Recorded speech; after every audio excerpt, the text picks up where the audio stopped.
This was the country's first mass shooting. A 25-year-old engineering student opened fire from the top of the clock tower at the University of Texas at Austin. Students tried to rescue those who'd been hit. The attack left 14 dead and more than 30 wounded.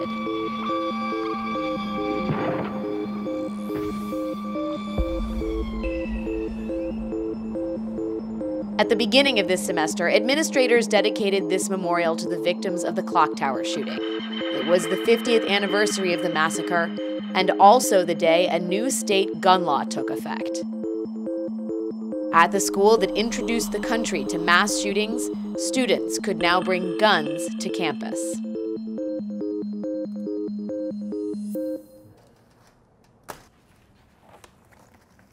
I'll bring my camera. So I'm going to the archives today.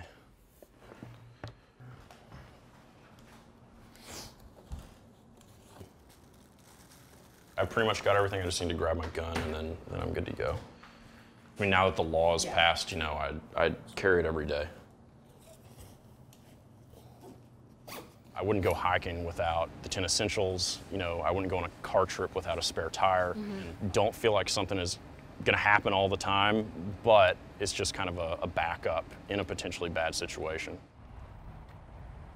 Typically, I carry a Glock 23, which is a .40 caliber semi-automatic handgun. When I'm going to campus, keep it in my backpack. If I'm gonna go into a classroom and I feel like I might be moving around, you know, not have my bag next to me, then I'll go into a bathroom or something, you know, put it on. Where do you keep it on your hip? Keep it on my hip right here. Can you show me? Yeah. You never know, someone could steal your bag or, you know, whatever. The idea that universities should be gun-free is very, very old. In 1824, Thomas Jefferson and James Madison, the father of the Second Amendment, banned guns at the University of Virginia, writing, "No student shall keep or use weapons or arms of any kind."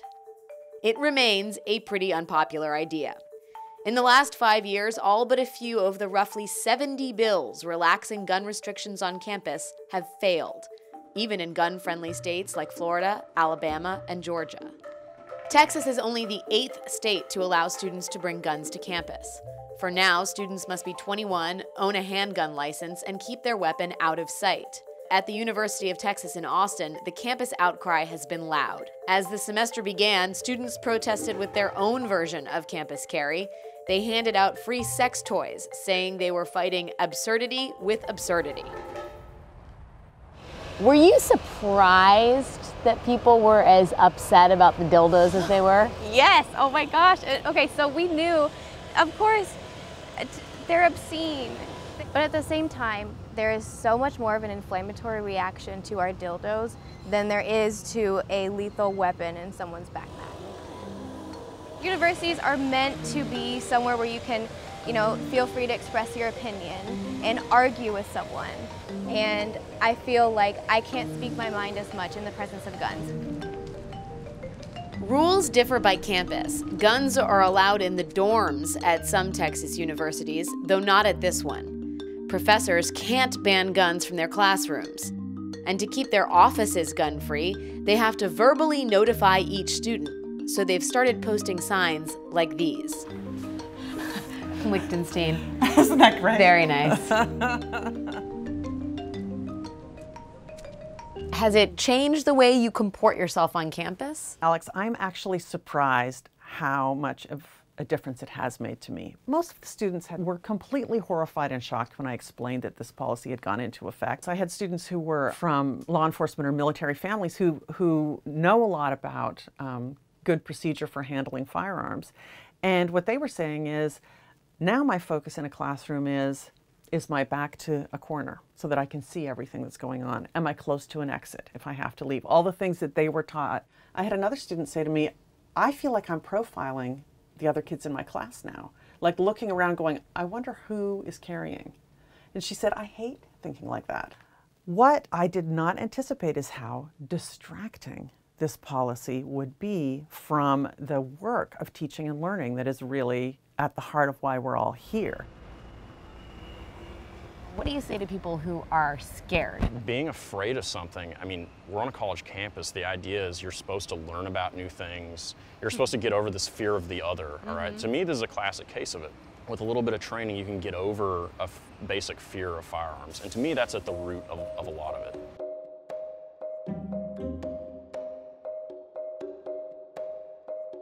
So here you do some of the training. Have you seen an uptick? Absolutely. I always have someone from either University of Texas or Texas State University that's in my class. The biggest thing that I like to explain to people in class is that what happens when you pull that trigger. There are things that I do in class to really get their attention so they know this is very serious business. What do you say to them? When you pull that trigger, there are things that you're going to see, things you're going to smell, and things that you're going to hear. The heart's still pumping, so blood comes out fast, and it's a lot of it. That last bowel movement is going to happen right there where that body lies. So that person is going to urinate and defecate right there. And guess what? You just saw that. You just shot someone. You killed someone. You took someone's life. That will change your life forever. So what kind of models are popular? So this is a Glock. I don't have a smaller version, but this is a Glock, and they're also popular. You know, a lot of these are going to be your concealed carry pieces here because they're small in size. You can carry in the groin area, you can carry in the ankle. For females, you can carry in the bra holster. She gets snatched unexpectedly from behind, gets dragged down to the ground. The person's going to try to rip her clothes off. If she can get her composure a little bit, okay, wait, hold on, okay, boom, and you can stop that threat. Right. Campus sexual assault is an urgent problem, but there's almost no evidence that guns are the solution. In states with campus carry, guns haven't stopped campus sexual assault. In Colorado, rapes have increased despite armed students. And yet the threat of violence against women is a key part of activists' argument for increasing access to firearms in public spaces. For me, personally as a woman, empowers me as a woman to be able to protect myself and have self-protection in my own hands. Do you think there's a place where guns shouldn't be allowed? A lot of those places, now people think, well, okay, child care center where there's children. We still believe that a gun-free zone is a defense-free zone. The next stage would seem to be like working on that front. In a perfect world, that's exactly what we would want. Yeah. That would be one of the places that we would still, essentially, we would want someone to be able to conceal carry. Child care centers, labs, bars, and sports events are among the gun-free zones activists hope to eliminate next. The Texas Republican Party's top priority is to pass what they call constitutional carry, which would make it legal to carry a gun without training or a license. I really don't like to call it constitutional carry. I call it permitless carry because there's nothing constitutional about not having a permit to carry a lethal weapon. It's like, this is not a war zone. Permitless carry, no training required. You can buy a gun more easily than you can buy a print copy of a book. It's an untenable position to live like a failed state, looking over our shoulders, wondering who's carrying, who's armed. Ultimately, most Americans do not want to live that way. And you're not worried about the whole training piece of it? I think anytime you have to purchase a license from the government, it's not really a right. In many ways, you don't conform to stereotype. Do you think that there's enough cross-pollination? I think the key for people who support the Second Amendment, gun ownership, is to try and engage in reasoned debate with people, okay? I think that goes both ways across the aisles in terms of issues that are very emotional to people. Maybe that's something we need as a society on the whole, is for people to be able to engage in debate, disagreement, without kind of the extreme rhetoric.